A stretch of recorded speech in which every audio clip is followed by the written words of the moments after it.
So Donald Trump is threatening not to do any presidential debates if the moderators don't treat him fairly. So what does he mean by that? Well, he elaborated on exactly what he means in a recent interview. He said the following: I think NBC's Lester Holt is a good guy. I like some of the old faces too, but I'm okay with having new faces. I don't want to have people that are unfair. When you look at what Candy Crowley did with Mitt Romney, that was so unfair, and she was wrong on top of everything. So he goes on and he keeps giving names. Oh, this person's okay. No, that person, very unfair, doesn't like Trump, very unfair to Trump, very unfair. So he's clear. Don't give me names X, Y, and Z. Don't give me somebody like Candy Crowley. That would be terrible. You got to give me somebody who is fair.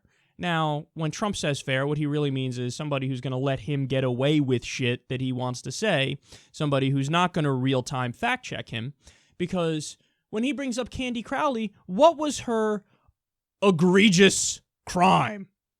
It was doing her job. So let's look at the exact exchange that Trump is talking about here that leads him to say, never somebody like Candy Crowley. Watch.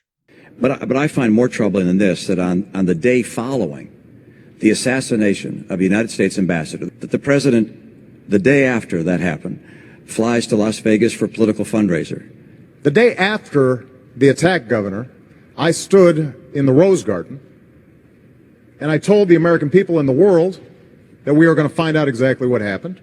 Yesterday, 4 of these extraordinary Americans were killed in an attack on our diplomatic post in Benghazi. The United States condemns in the strongest terms this outrageous and shocking attack. That this was an act of terror. And I also said that we're going to hunt down those who committed this crime. No acts of terror will ever shake the resolve of this great nation. Make no mistake, justice will be done. It's interesting, the president just said something which is that on the day after the attack, he went to the Rose Garden and said that this was an act of terror. That's what I said. You said in the Rose Garden, the day after the attack, it was an act of terror. No acts of terror will ever shake the resolve of this great nation. I want to make sure we get that for the record, because it took the president 14 days before he called the attack in Benghazi an act of terror. Get the transcript. He did, in fact, sir. So let me call it an act of terror. Can you say that a little louder, Candy? He did call it an act of terror. How dare she? That bitch. To this day, Donald Trump and a bunch of people on the far right still maintain, Candy Crowley, disgrace to journalism by fact-checking in real time. What an asshole. Obviously, when Republicans lie, you let them get away with it because you got to be neutral. You got to be fair. That's what Donald Trump means when he says, I need somebody who's fair to Trump. I need somebody who's fair to Trump. So when he goes on and on and on and has verbal diarrhea and 96% of the shit he says is totally made up and not true, he wants to fact-check www.com,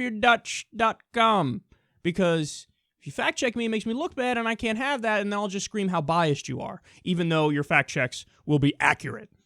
God, how sad is that?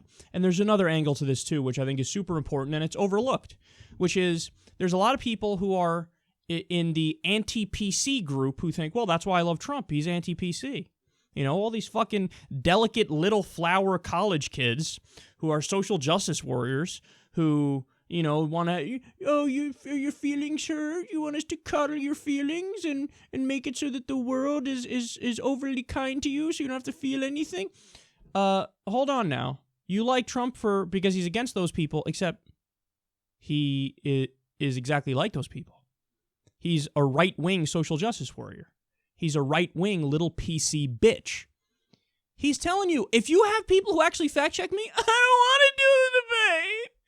I might not do the debate if you have somebody who doesn't like Candy Crowley and tells me I'm wrong when I'm wrong. I can't. Bitch! You little bitch! What kind of a man are you? You're saying, before I even go into it, you're rigging it up front. You know, oh my God, if I go into it, you know, I gotta have somebody who's gonna let me get away with my bullshit.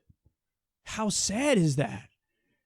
And you're so scared, and you know that you're gonna bullshit so much that you're nipping it in the bud. Don't even give me the option of somebody who might call out my bullshit. I need somebody who's fucking warm apple pie up there. Just vanilla, mushy fucking neutral nonsense garbage, which is why probably Chuck Todd is going to host the debate. Because Chuck Todd will be like, okay, 50-50 on everything, let's go. You guys are always both 50% right. I'm Chuck Todd. I'm moving up the corporate ladder by being a dick. So it's so sad. And all the myth of Trump is this social justice warrior slayer. That's what he is. Nonsense. This is a guy who sued The Onion over a satire piece. This is a guy who sued Bill Maher over a joke. This is a guy who says, I want to open up the libel laws to sue the media when they write bad articles about him. This guy cares about free speech and free expression? A guy who won't do a debate if the fucking moderator fact checks him. This is going to be your paragon of free speech? Your paragon of the Constitution and the First Amendment? What a fucking joke this is. Do the debate, you little whiny, smarmy child. And matter of fact, they should get the best fact checkers so that if you really believe in your message and you think you're telling the truth, well, then you'll be able to correct them when they try to correct you in the debate. Except you can't do that because you know you're wrong and you know you're a liar.